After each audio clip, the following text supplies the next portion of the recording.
Those non sequiturs are not funny the second time around. What's up, YouTube? It's Big Ryan, the Fat Guy. You are watching the NFL Wildcard Picks Against the Spread video. If you haven't already, show us some love and subscribe.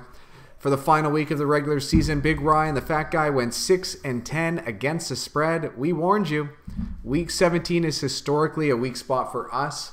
Hopefully you faded our picks and had a successful Week 17, just like our contest winners. Shout out to our boy, Dylan Toddfield, as well as Miko Oz, and Happy New Year. The three of you went 12-4 against the spread in Week 17. You can make your picks for the wild card weekend. The link is in the description box below. For the season, Big Ryan, the Fat Guy, went 125, 121, and 10 against the spread. 4 games above 500, 50.8% against the spread for the year. Fat Guy, a subpar year where we could not beat the juice for the season. Your quick thoughts on Week 17 and the entire betting season? Well, we're barely better than a coin, flipping a coin this year, which is disappointing. Like, we really should have been better. But it is what it is. I think this is the worst year since we've been doing this, about 9 years maybe. And if the worst year you can do is, just over 50%, and that's every game, let's be honest. Said it. So that's pretty, it's bad, but as far as down years go, this isn't that bad, right? Just like economies take turns for the worst too, kind of like now. Stock market did poorly. Big Ryan, the Fat Guy, did reasonably poorly. But I'm going to do a quick Week 17 recap. I was jazzed on the Browns game. By the way, we pick against the spread. I don't know how many times I got to say it. So we had the Browns plus 5 points, and the Browns lost by 2, so we covered the game. So if you bet on the Browns, you won. And I think that was a really exciting game. The Ravens ran all over them, and it looked almost unstoppable. Then the Browns defense kind of, rallied, and Baker Mayfield rallied. He's got kind of like a jerk personality, but I like it. It's producing on the field. They almost sent the Ravens packing, but except for a really nice play by C.J. Mosley and a few errant throws in the plays before that. I know I'm going long on the Browns game here right now, but it's the last time we're going to get to talk about them. It's Week 17. It's a team I like. Big Rise even wearing some apparel. Yeah. Bought that shirt 7 years ago. Still got it. Got it. And it was a nice highlight, nice way to end for the Browns. Now, I was really disappointed in Tennessee. Just laid an egg in prime time against the Colts, rival Colts at home. It's just a poor effort. Tennessee is just so hit and miss. I thought they were going to be a nice dark horse in the playoffs. I will say, though, the Indianapolis Colts are maybe a well-rounded team. And they weren't planning on making the playoffs. Rookie head coach, kind of a transitional year as far as roster goes. A lot of rookies contributing. Andrew Luck's health up for debate. I thought they had one of the poor overall totals probably for the year, but they turned it around. Frank Reich should be in a category for Coach of the Year for sure. To me, he is Coach of the Year with what he did with that roster, because it wasn't a good roster at the start of the year, and a little bit of O-line help, Andrew Luck turning it around. It was a completely different team than what we expected. Oh, it's fantastic, and I think Chris Ballard should be Executive of the Year. He's my favorite GM. I've said this a billion times. I like every move they've pretty much made. I just think they're going about it the right way. Look at their offensive line. Quentin Nelson, it takes some balls to take a guy that early. Like, I know you and I, we love that. We want guards, we want defensive linemen early in the draft. But it takes balls to pass up quarterbacks, flashy players, to get a guy that's going to be solid for you for 10, 15 years. Yeah, but it's conventional thinking can be wrong. I mean, one guy thought the world was round. Everyone else thought it was a cube. It was flat. Conventional wisdom can be wrong. People make mistakes over and over and over again. So Quentin Nelson was considered, don't forget, they always use hyperbolic terms like can't miss, future Hall of Famer, crazy stuff like that. I mean, he was probably the best offensive line prospect, at least I can remember, the last 5 or 6 years. The other one probably next he was less heralded, but he produced reasonably well as Brandon Scherf for the Redskins. But it was just a solid pick. Really, it's just really good. I got mad respect for the Colts. And going forward, I think they're going to be one of those pillar teams. They're going to be tough to beat in the years to come because they have so many building blocks. Of course, Andrew Luck's health permitting. But also, Jacoby Brissett, as far as backups go, is pretty good. Anyways, It is good. That Colts roster is getting better. It's only going to be better tough next year. They're going to be good. We'll do a little foreshadowing here. It's still too early, though, for them. But now on to our bread and butter. Last season, our diehard fans will remember we went an astonishing 10-1 against the spread in the playoffs. Nearly perfect, Fat Guy. Yes. So it's time for us to pick the wild card weekend playoff games against the spread. Here are your NFL wild card picks for the 2018-2019 NFL playoffs. Fat Guy, let's start Saturday afternoon. The Indianapolis Colts, the aforementioned Indianapolis Colts, travel to Houston to take on the Texans. 52% of early bettors on the Colts, 48% on the Texans, fairly even split. And the line's not too far off either. Houston is 1-point favorites at home. Fat Guy, who you got? Now I love how we segued with the Colts about how good they look and this, that, and the other. And I've been trashing the Texans. And I trashed the Texans and... Yeah, 2 weeks ago we trashed the Texans and the comment section was not friendly to us. They weren't cool with it. Because they weren't. They like Deshaun Watson. I can't remember if it made it into our last podcast, but I was talking about Bill O'Brien maybe being one of the most underrated coaches in the league. I know you disagree. He's okay. He's not my favorite. Like I said, I just feel like they don't have a mise en place. They don't have things in place. There's something missing. I can't necessarily put my finger on it just right now, but I think Deshaun Watson's a good player, obviously, but just there's a lot of good quarterbacks, like a lot of them. Like Mitchell Trubisky, good year. But there's a lot of good quarterbacks. So but which guy would you rather have? Would you rather have Watson or you rather have Trubisky going forward? It's actually tougher going. I'm going to say Watson. I'd say Watson as well. Yeah. Watson's more comfortable. Watson's been doing it a lot longer, too, because Mitchell Trubisky just doesn't really have the experience. I mean, what did he play, like 11 games or something in college? And he probably has a better offensive system to go. Oh, that's without a doubt. Without a doubt. Watson's got less to work with. I mean, talent-wise... You do have DeAndre Hopkins, which kind of helps, but there's just things missing, I feel. Lamar Miller turned out another good season. I give a shout out to Lamar Miller. Everyone trashes on the guy, and every year he gets 1,000 yards. It's not flashy. 1,000 yards is pretty good, though. Yeah, he's been consistent. Like, come on, 1,000 yards every year. And Deontay Foreman can't find the field. No, and not to mention injury-ridden. Don't forget the Texans' O-line isn't very good. It really isn't.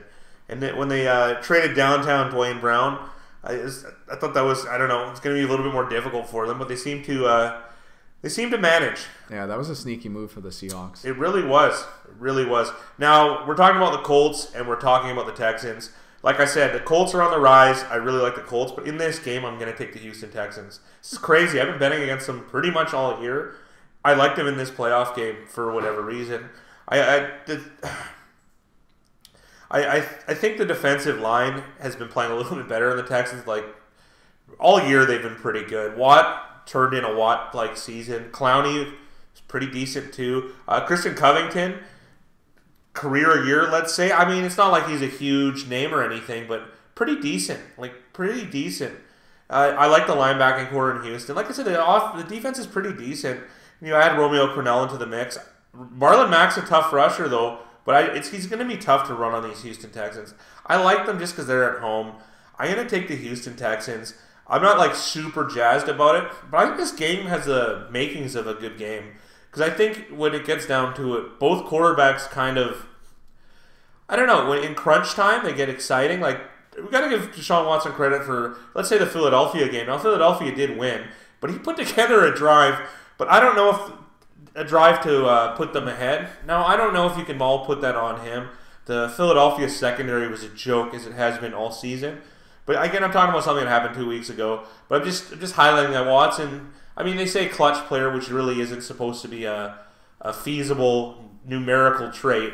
But it feels like he's got it. So, I mean, he's played in big games before, national championship games. So I'm going to take the Houston Texans in this one. I'm kind of hoping for a thriller. I just want a good game. Yeah, and a lot of this is line dependent. Houston being -1, we have the line set at 1.5 with our power rating system.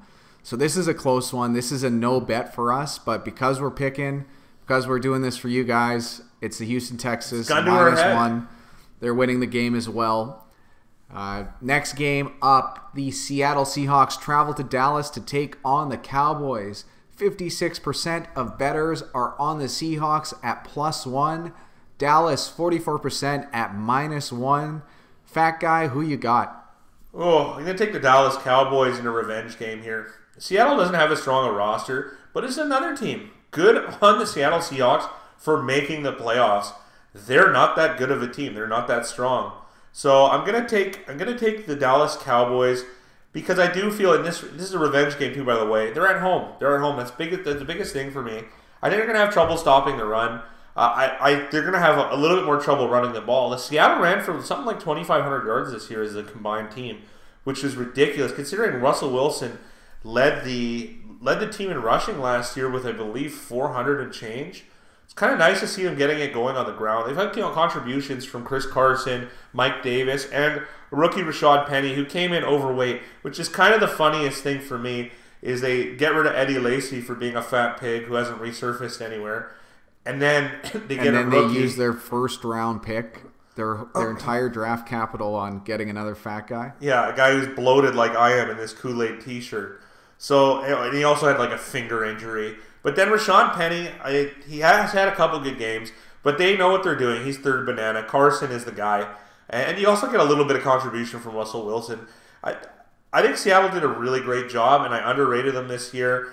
And the coach got the most out of it. Pete Carroll, another amazing job. Yeah, he got the most out of this young roster. He really did get the most out of them for how much they dedicated to the run this year. I think it was like a 50-50 split, if I'm not mistaken.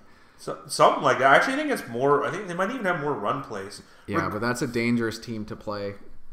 It is. In the playoffs. In the playoffs. We like running teams. It's more our style. And speaking of running teams, Dallas really is that. Led the league in rushing. Ezekiel Elliott. Almost 2,000 yards from scrimmage, I think, if I'm not mistaken. I mean, I am going to get some of these numbers wrong. I don't have them in front of me, guys. And you're like, oh, you can just look them up. Well, we do it on the fly. You want to hear the fat guy talk. I don't read from a teleprompter. This is how we get it done. And I like Ezekiel Elliott. I like the Dallas Cowboys. I think they're going to be able to run on the Seattle Seahawks. And the thing I like most about the Cowboys is, A, they had that game where Tennessee smashed them at home. And that was a turning point. Like, Troy Aikman had a thing said something about they should rebuild. And everyone was just so disgusted. And they rebounded. They were on a tear. Don't forget, they beat New Orleans at home. This is a strong team at home. And Leighton Vander Esch is, oh man, is he good. He is unreal. Holy. And he's tough too, unlike Sean Lee, who's just a complete wimp. Complete wimp. Sorry, I can trash Sean Lee. I don't like someone who gets hamstring injuries. That's not good enough for me. It's not good enough. Look at the defensive lineman. They play with broken fingers every play. Hamstring injury just isn't good enough. Look at Booger McFarland. Booger McFarland points in every direction on the compass when he holds his fingers up. It's gross. But imagine playing with that. You got a hamstring injury, it's not good enough for me. So, and also Jalen Smith, too. That linebacking crew is just rowdy. You added a little DeMarcus Lawrence into the mix, some Byron Jones. This defense is pretty solid. Chidobe Awuzie. Now, I like how you just casually threw in their two superstars.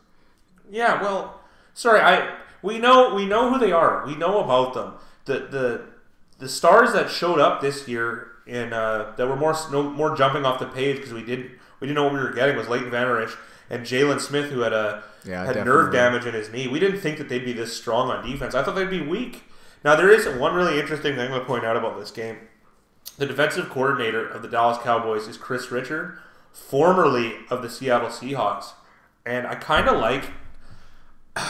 feel like he's going to have maybe a little bit of tricks in his sleeve or a rabbit in the hat, so to speak. And then you're going to ask me, well, where was that when they went to Seattle on the road? And what was it, week 3, something like that?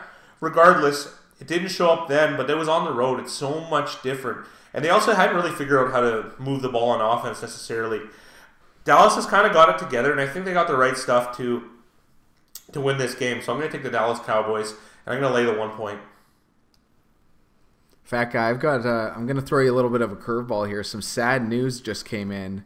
One of our favorite actors, comedic actors, Bob Einstein, just passed away. Super Dave. Your thoughts? Tragic. I love Super Dave. Super Dave's hilarious. Maybe not as Super Dave with the Mr. Fuji thing, but as far as Curb Your Enthusiasm, And anything to do with Norm Macdonald on the radio, yeah, very few things were funnier than that. And he's got like the greatest voice ever. Anyways, sorry, Super Dave, you were a badass. I probably shouldn't have said, oh, now we're going to have to bleep that out with a Dr. Steve Brule thing. But anyways, I was a big fan of Bob Einstein, and that's too bad. Yeah, rest in peace, Bob Einstein. All right, on to the Sunday games. The LA Chargers travel to Baltimore to take on the Ravens. Only 30% of bettors are on the Ravens, -2.5 in Baltimore. Fat Guy, do you believe in Lamar Jackson? Well, me and Mickey Hill disagreed on that. I like Lamar Jackson. It's not that I love him. I don't think he's better than Deshaun Watson or Mitchell Trubisky or anything like that. Like, he might be the worst quarterback in the playoffs right now. It's probably is. I really can't think of one one quarterback he's better than. But they play to his strengths.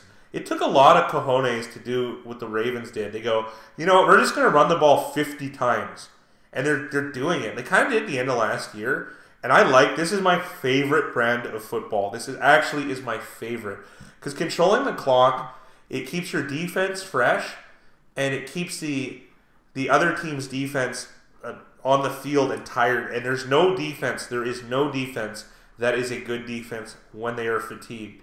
Every defense is better when they are not tired. I mean, you're usually better earlier in the game. It's just simple. It's just common sense. I like how the Ravens play. It's really running the ball 50 times.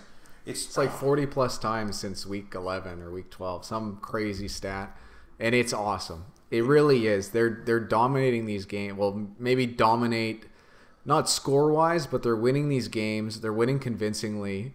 They're leading start to finish. That's the biggest thing is they need to be playing with the lead. Yeah, that is a big thing. If you can get an early 2 touchdowns on them, I don't see them coming back in games. That's the one thing about this strategy that doesn't work. It's really hard because if you have to force Lamar Jackson to throw the ball, I think it's going to be tougher for them to do anything. But that being said, it's going to be hard to go against them. I like them in this game. And you're going to say, oh, it's a revenge game. You're totally right. I usually go the other way in revenge games. I just don't know how the Chargers are going to really stop them. Like a linebacking core, can they really... These run plays are difficult. Gus the Bus is a power runner. He's rough and tumble. I like it. And Jackson is probably the best running quarterback I can remember. Like, Robert Griffin III is on the team. He could run straight line speed, but he took unnecessary damage. He wasn't elusive. Lamar Jackson is pretty much a running back that plays quarterback as far as I'm concerned. He's really quick. He knows how to... I just feel confident when he has the ball. He's not going to get hurt. You know when like quarterbacks run out and you have that feeling like, oh, here it comes. Like, you know, they just can't take a hit. Lamar Jackson it's probably because he's been running pretty much a running back quarterback his entire career. But you add all this stuff together. Also, too, their tight end core is kind of interesting. I mean, you have Hayden Hurst, first round pick, Mark Andrews, and I'm missing somebody, but I like the Baltimore Ravens. I really do. And on defense, there's Nick Boyle and Max Williams. Max Williams. Mark Andrews. There you go. These are young guys, and they have a whole bunch of them because they run a lot of like multiple tight end sets.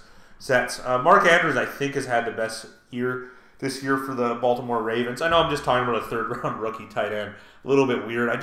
I'm enamored with this type of football because it takes a lot of guts to go out and do this because you're not going to really blow teams out too often.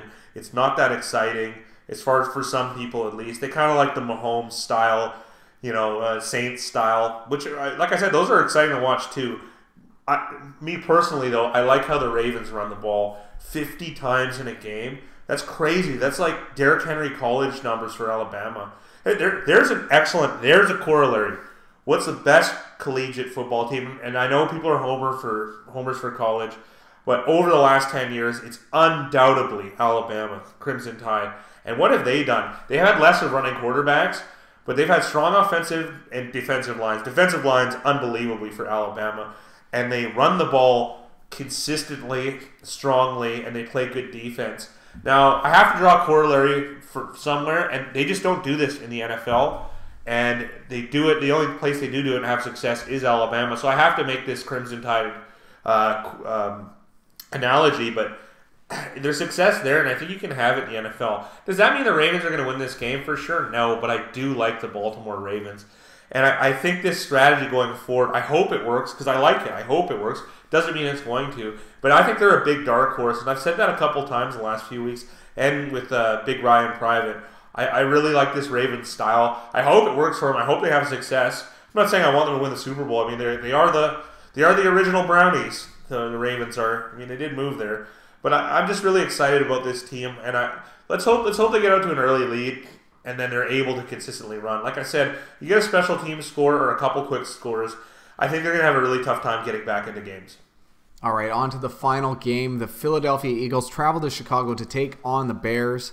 The Bears are 6-point favorites at home. 55% of the public is on them. Fat guy, who you got against the spread? Oh, this one's easy for me. It's Philadelphia Eagles. Now, this is against the spread. So that means if Chicago wins by 6, you tie your bet. Philadelphia loses by 6, you tie their bet. If Philadelphia loses by 5, 4, 3, 2, or 1 points, you win.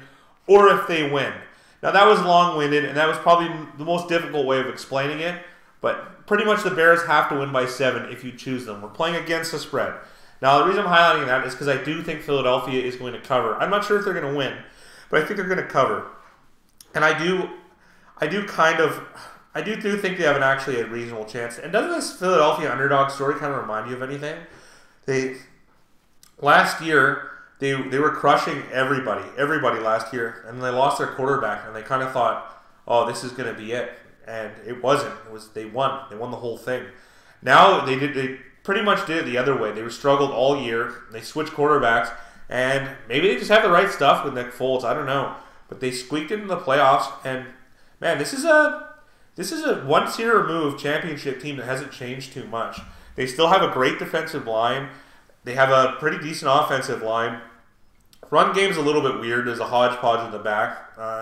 Wide receiver, I'm not huge on wide receivers, but it is reasonable. And Nick Foles, he's been in the big game. He did it last year. And and don't forget, last year they trounced the Vikings, which was a really good defense in the championship game before the Super Bowl. I like the Philadelphia Eagles, and I like the 6 points. And I do think they could upset. And it's nothing against the Bears. Bears have played great defense and interesting offense. Really nice first year from Matt Nagy. But I'm going to take the Philadelphia Eagles because I like the points. It's 6 points. All right, fat guy, time for the lightning round. The Indianapolis Colts at Houston. Houston -1. We're going to Houston Texans this week. Seattle at Dallas. Dallas -1. Dallas Cowboys. The LA Chargers traveling to Baltimore. Baltimore -2.5. Baltimore Ravens. And finally on Sunday night, Philadelphia at Chicago. Chicago 6-point favorites at home. Our lone road team, the Philadelphia Eagles. Bronies, that's it for us. Good luck with your NFL wildcard picks against the spread. Remember to subscribe for more Big Ryan the Fat Guy. Fat Guy, you ready for playoff football? Yeah, I guess. I got wearing my Kool-Aid shirt, my good one. Or maybe it's more like the red, like the bandana from the Deer Hunter. I mean, you know. Yeah, it's like the Red Wedding. Nice night for a red wedding. Yeah, how about Bob Einstein? That sucks. It does suck. Really put a damper into my day. Yeah, you should go through your phone when I'm talking again. That's a good idea.